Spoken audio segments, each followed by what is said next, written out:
తమిళ నటుడు విశాల్ చేతులు వణికుతున్నట్లు ఇటీవల మధగజ రాజా ప్రీ రిలీజ్ ఈవెంట్లో కనిపించడం అభిమానులు మరియు శ్రేయోభిలాషులలో ఆందోళనలను కలిగించింది.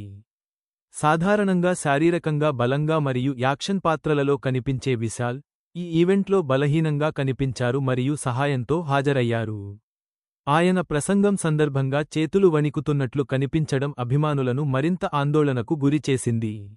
విశాల్ వైరల్ జ్వరంతో బాధపడుతున్నారని, దీని కారణంగా అలసట మరియు శరీర నొప్పులు అనుభవిస్తున్నారని నిర్ధారించబడింది. తను ఈ పరిస్థితిలో ఉన్నప్పటికీ ఈవెంట్లో పాల్గొనడం, ఆయన నడవడంలో బలహీనంగా కనిపించటం అభిమానులకు ఆందోళన కలిగించింది. ఈ ఈవెంట్ తర్వాత ఆయన అపోలో హాస్పిటల్లో చేర్చబడ్డారు, అక్కడ వైద్యం అందించారు. ఆసుపత్రి ఆరోగ్య బులెటిన్ విడుదల చేసి విశాల్ పూర్తిగా విశ్రాంతి తీసుకోవాలని సూచించింది. విశాల్ మేనేజర్ హరికృష్ణన్ అభిమానులను అపోహలు నమ్మవద్దని కోరుతూ విశాల్ వైద్య పర్యవేక్షణలో కోలుకుంటున్నారని ధృవీకరించారు. ఫ్యాన్స్ సామాజిక మాధ్యమాల్లో విశాల్ త్వరగా కోలుకోవాలని ఆకాంక్షలు తెలియజేశారు. ఇదిలా ఉండగా 12 సంవత్సరాలుగా వాయిదా పడుతున్న మధగజ రాజా చిత్రం చివరకు జనవరి 12న విడుదల కానుంది.